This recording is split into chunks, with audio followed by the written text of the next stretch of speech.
All right. Yes, Anthony's young. Yeah, Anthony and I were on this cruise this past week, and his father Keith was leading in worship last Sunday for about 100 of us. There were 180 of us, but some of us were at a hotel on Saturday night. Sunday morning had a worship service, and Keith Lancaster was leading one of the songs. And he jumped up during the song, kind of like Anthony jumps, and people kept singing. He came over to me and goes, "I can jump just like Anthony." And I go, "Oh, no, you can't. You don't get near as high."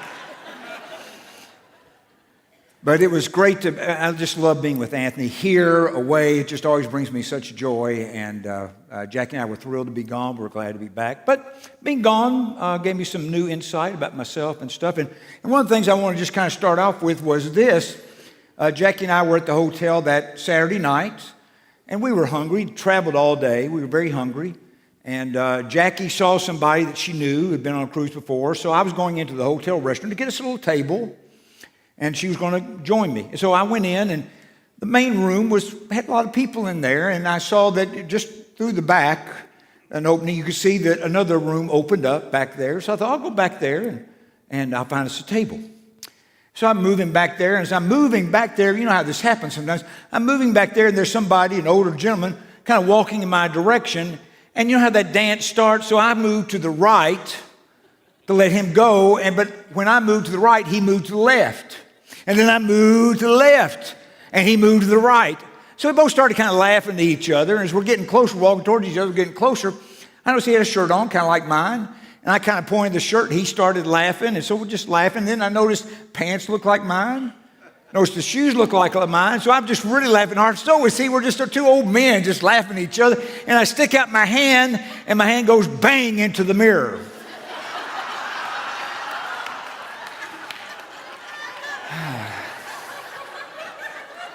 Tommy Hoppies did not believe. He goes, "You just made that up, didn't you?" I go, "No." Oh, my. But it's a good illustration. I felt like God gave me an illustration. That's why it happened to me, I'm sure. Because I think in our spiritual lives, if we're not careful, we can be asleep with our eyes open and just kind of dreaming our way through life spiritually. And Jesus has called us to follow him and to be wide awake, to have the new life he's given us, to be on the way with him. And one of the things we're looking at over the next 12 months on the first Sundays are different spiritual disciplines. And a spiritual discipline, part of its purpose is to wake you up, to somehow get you to do something that's not a normal practice, begin to practice that, and you begin to discover things in yourself that you might not notice, and you begin to create new patterns of awareness to God, to God's presence, and to who you are, and to the people around you, and what God is doing in the world. That's part of what the spiritual disciplines, they're to bring you closer to Jesus. And this month, last month we focused on meditation, and this month our discipline is slowing. So we're trying to slow some things down so that we have time to open ourselves to the presence of Christ in our life, and to know him and to enjoy him. And so I've got a passage that if you've been meditating, and we talked last month about how important it is sometimes to memorize and then to meditate so you can kind of keep working with the passage. So I've got a very short psalm that is not hard to memorize, and you can meditate on all week long, but we've got a handout. It's out in the Commons on slowing, and this passage, as well as some others, are on there, but it's a 2-page, and it has some exercises, so I hope you'll pick that up before you leave today. But let me share this psalm. It's Psalm 131. My heart is not proud, O Lord. My eyes are not haughty. I do not concern myself with great matters or things too wonderful for me. But I have stilled and quieted my soul. Like a weaned child with its mother, like a weaned child is my soul within me. O Israel, put your hope in the Lord, both now and forevermore. Psalm 131. Now, I want to talk about this psalm, and one of the things I like about it, it has 3 verses, and it kind of makes 3 nice points, and I've meditated on this for quite a few months. I've actually used this psalm for many years in hospitals, because hospitals can become kind of chaotic places, and this psalm helps to slow things down when things are going too fast in our world. But I see two types of slowing in verse 1 and 2. And then I see the reason that we know that we can slow down in verse 3. Let me explain this. First of all, slowing type number 1. And this is the type of slowing I'm bad at. Let me just tell you. Slowing type number 1 basically looks like this. You're moving along in life, you got all your stuff, and then something happens that you are not expecting. Something happens that's out of your control that you don't like, and all of a sudden, it's stopping you from doing the thing you want to do, and things either show up in you that you don't like, or you remind yourself of who you are and you kind of calm yourself. If you're able to kind of slow down and calm yourself, then you can say like David, my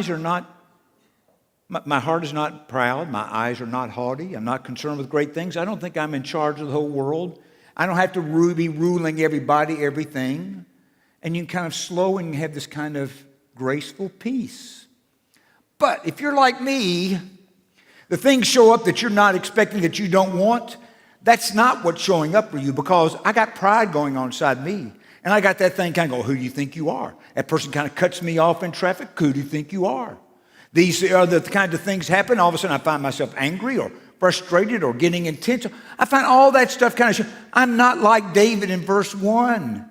It's not what's kind of naturally arising in me, and I'd like for it to be.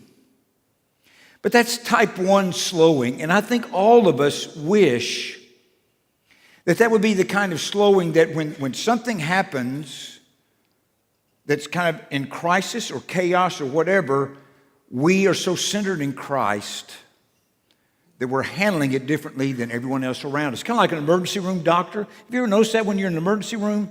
Everybody else may be panicked about what's going on, but the doctor's not panicked, is he?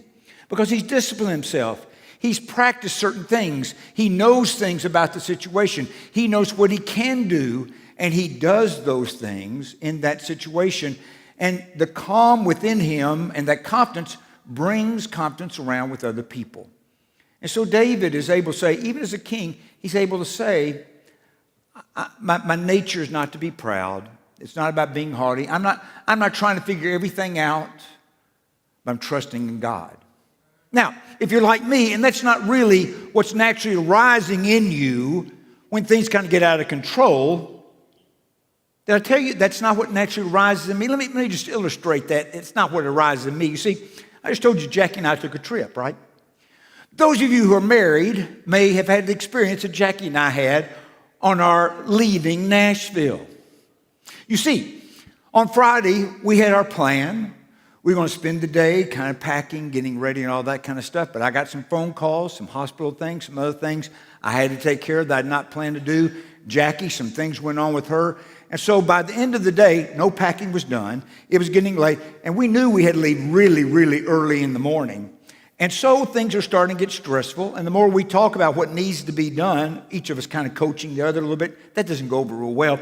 As that's going on, it's becoming more stressful. And neither of us are David in verse 1, okay? And so all this stuff is going on. And at some point, because I'm just kind of obsessive about this, trying to get the times clear, I kind of rehearsed what time we had to be at the airport, so that meant what time we had to leave the car at the place we were dropping the car off, and that meant what time we had to leave Bellevue to get to the airport on time. Now, Jackie heard the conversation, and I think that's what I said, but I did not pull out my phone and record my conversation, so I got the evidence. But I'm sure that I said what I think I said. But anyway, I said that, and the next morning, we both gave it 3:15. She had less sleep than I did, and she needs more. She had less sleep, so when she woke up, she's worn out, tired, not feeling very good, kind of moving around, rustling around, all that kind of stuff. I'm getting my stuff going. And finally, I'm saying, sweetheart, it's time. What are you talking about? It's time. You said we had to be leaving at this time. I go, no, I said we had to be dropping our car off at the time you just mentioned. Oh, no, you didn't. You know how that goes. And that went around a couple of times, and then I shut up. But then you get in the car, and from Bellevue to the airport, that's a long drive, and it was a very silent drive. You know how that is? And silence is not always golden, because inside of both of you, there's something else going on. Oh, you got that lecture you'd like to give, but neither one of you are crazy enough to give that lecture. And then you got all that airport thing, and they squeeze you into these little seats, and people are coughing all around you. And Jackie feels like she's come down with the flu today. I've got to take her to the clinic this afternoon because she's got symptoms of, but people are coming. She has this going on like that, not wanting to get into.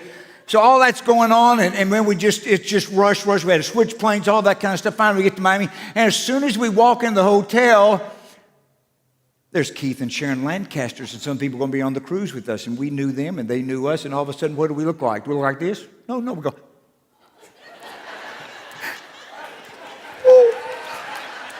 And all the while, what's going on inside of me? Is that really who I am? No, it's like and what shows that was still going on, that's how bad I am. I'm not David in verse 1. We went to lunch about 2 o'clock. And it took a long time to get the food to our table, and it was a silent wait, and both of us are getting frustrated. Finally, Jackie made an observation. She said, Russ, I think Satan is attacking us. And this is to show you how stupid I am. I don't think Satan's attacking us. I'm tired, I'm worn out, you are too, and I think that's what's going on. That really went over well. Now, later as I was walking, I had a realization that neither one of us were really right. What was going on is Jesus was holding a mirror up to us so he could teach us, so he could help us see what we're really like. You see, when I'm in a good mood, it's easy to quote Psalm 131, verse 1. But when I'm really myself, there are things that show up in me and go, I need to do some work. So what's the work? Verse 2. I practice slowing. I practice becoming still with God. I set aside time in my world to be still and in the presence of God. When I was sharing with the staff that we're going to be talking about slowing, somebody said, well, that sounds like meditation. Well, meditation and slowing and prayer and slowing and some other the disciplines go well. These spiritual disciplines are not just pulled apart and they don't stand by themselves. Instead, they cohere because they all are designed to bring us closer to Jesus and closer to the Father. There are all these practices that kind of move us, not in our kind of natural rhythm, but instead begin to move us in a rhythm with God's love. We begin to dance with God's love. And so when you begin to slow yourself, one of the things it means is you do practical things like you turn off that phone, you turn off the computer, and you turn off the TV for 30 minutes or an hour or an afternoon, and you just slow it down. Or you build some time in your day, you structure some time in your day where instead of going from the next thing to the next thing to the next thing, you breathe. You might even take a nap. But you do some things that are intentional. Every spiritual discipline is intentional. It is something you are choosing to do with a purpose, not just doing something. Get that checked off. If you do that, then you're just going to rush through the slowing. It's not going to do anything for you. But instead, what you do, you become purposeful. And that's what David is talking about in Psalm 2. He says, but I've stilled and quieted my soul. And look at the image. The image is, I become with God like a child that is weaned now with its mother. Now, what that means, for those of you who don't understand, there's that phase in a baby's life where the reason it really wants its mother is it's hungry and the child wants milk. And when the child is weaned, the child no longer has that need, but the child wants to be with mom and to be held. Just the presence, one holding one another. That's the image David is using. Now, how often do you allow that image to be guiding you when you think about your time with God? Where you allow your body to relax. And you slow that breathing. And you become aware of what God is doing in the world around you. You begin to see things. And you kind of take that time out. And you become intentional. Now, because we grow up in America, we learn how to set goals. We got plans. We got the agenda. We got the vision. We got the thing to do. Got the thing to do. Got the thing. And it drives us. And for those of us wired that way, it becomes very hard to slow. But let me say this. Verse 3 tells you how you can overcome that tendency, that habit of rush, rush, rush. And that is where David says, "O Israel, put your hope in the Lord, both now and forevermore." What is it that you're hoping in? My guess is a lot of us are proud and a bit arrogant, and we're hoping in ourselves, and our decision is, if life's going to turn out all well, it's really, really up to me. You got to get this. My hope is not in me. My hope's not even, as much as I love this church, as much as I think this church, my hope is not in this church. My hope is not in corporate America. My hope is not even in this country. See, it says, "O Israel, put your hope in the Lord." It doesn't say, "O Israel, put your hope in yourself because you're God's people." No. "O Israel, put your hope in the Lord both now and forevermore." Do you understand, if your hope is really in God, and you believe in Romans 8, where even though there's suffering in the world, even though there are things going on in the world that you're not designing, that you don't like, that you wish were different, with all that going on, you know with everything inside of you, because you hope in God, that God is working all things together for His good purpose because He loves us. And because of that, I don't have to feel driven all the time. Even though the corporate world may tell, even though the church may be kind of organized around that, if we're not learning to be close to Jesus and enjoy His presence, we may be doing a good thing, but not in the way He wants. And here's why I say that. Look at this case study. Read the Gospel of Mark. In Mark chapter 1, Jesus has begun His ministry. The baptism, the Spirit, He's baptized in the Spirit. The heavens open up, declaration, temptation. He's out there preaching, casting out demons, healing the sick, preaching. People say, "We've never heard a man with such authority." But Mark says early in the morning, He got up while it was still dark and went out on the mountainside to pray.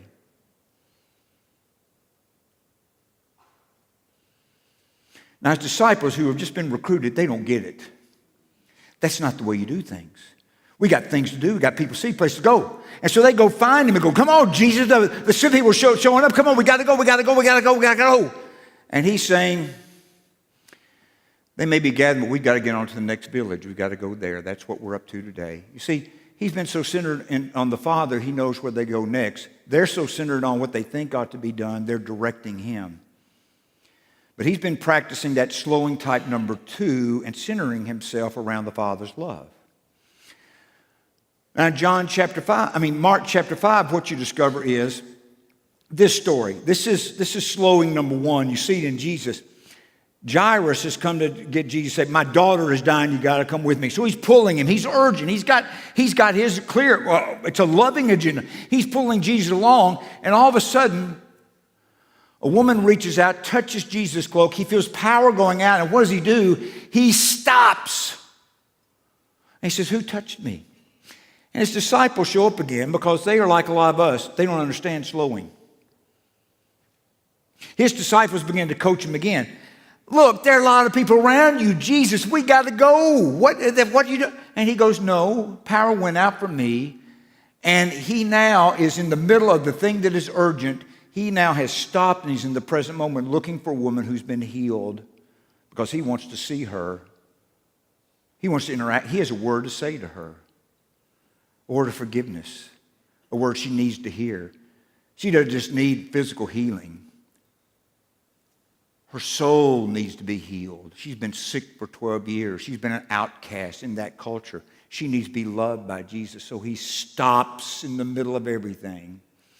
And there's that peace and calm. Then He goes.